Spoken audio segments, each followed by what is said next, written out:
Could the limestone mining concrete and caliche plants along Hunter Road in New Braunfels along the Balconies fault line be causing a portion of the San Marcos spring flow to flow out below the York Creek Valley instead of making its way to the San Marcos Springs? About 1 mile downstream from the TXI plant, and I dug a 20-foot hole one time, and below was literally an underground flowing river.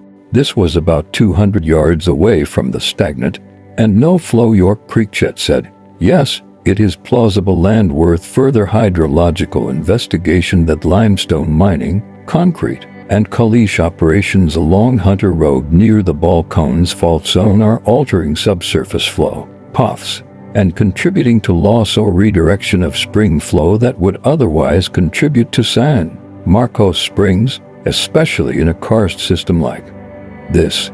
Let's break this down. Context: Edwards Aquifer and karst hydroload. You are situated in the transition zone of the Edwards Aquifer Recharge Zone, an extremely sensitive karst region where water moves rapidly through fractures, faults, and solution and large conduits. Flow directions are not always horizontal. Water can move vertically through faults or solution pipes. The Balcones Fault Zone introduces vertical offsets and fractures that serve as both conduits and barriers.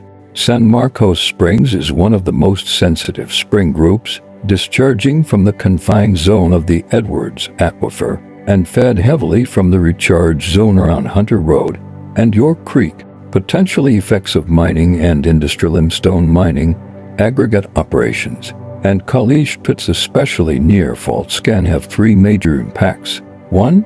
Disruption or redirection of natural flow paths. Quarrying can intersect and drain preferential flow conduits in the aquifer.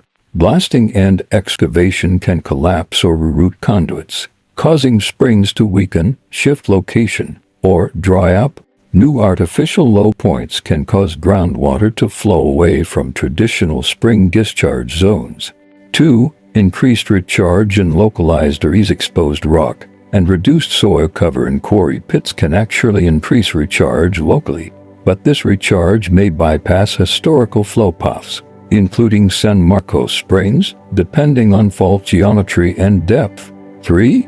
Lowered water table from dewatering or pumping. Quarry operations sometimes involve dewatering the pits, which lowers the local water table and potentially diverts or intercepts regional flow, especially if done near major faults. Your property and the underground flow observation. I dug a 20-foot hole, and below was literally an underground flowing river, 200 yards from stagnant York Creek. This observation is highly significant. Here's why. It suggests a shallow, unconfined flow system above the regional water table, possibly recharge water percolating through the karst or subsurface creek piracy. If York Creek is stagnant but water is flowing 200 yards away underground, it's likely that fault-related conduit capture is occurring. Your location near York Creek Valley and below the TXI site makes it very likely that some aquifer or perched water is being redirected into your area instead of emerging at San Marcos Springs. Supporting evidence from similar cases. Numerous karst aquifer systems globally have documented human-induced flow changes, including Barton Springs, Austin. Well-documented cases where quarrying and urban development altered spring flow.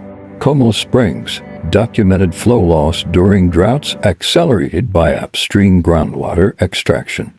Devil's Sinkhole and Dolan Falls TX show rapid flow loss due to conduit redirection. What to do next? If you want to confirm this hydrogeologic tracing, you can work with the Edwards Aquifer Authority or Texas state researchers to conduct dye tracing studies. This would identify whether water entering near TXI or York Creek is reappearing downstream, e.g. your property or elsewhere. B. Install a monitoring well. Installing a piezometer or shallow monitoring well near your underground stream could help determine seasonal flow depth and connectivity to the aquifer. C. Historical aerial and flow data analysis. Comparing historical flow rates at San Marcos Springs versus quarry expansion and water table measurements may show correlation. You may also want to review old flow records for York Creek and groundwater contour maps from the Edwards Aquifer Authority. Final assessment based on your description and location. Yes, it's plausible that mining operations near Hunter Road and the Balcones Fault are altering spring flow, possibly diverting it away from San Marcos Springs and toward deeper or alternate subsurface paths including beneath your land. This is especially likely if quarrying intersected karst conduits or faults. Localized dewatering change gradients. Your creek surface stagnation contrasts with observed subsurface flow. Would you like a map-based analysis of quarry locations, known fault lines, and aquifer flow paths around your property? I can also help you draft a formal inquiry or research proposal to Texas State University or the Edwards Aquifer Authority.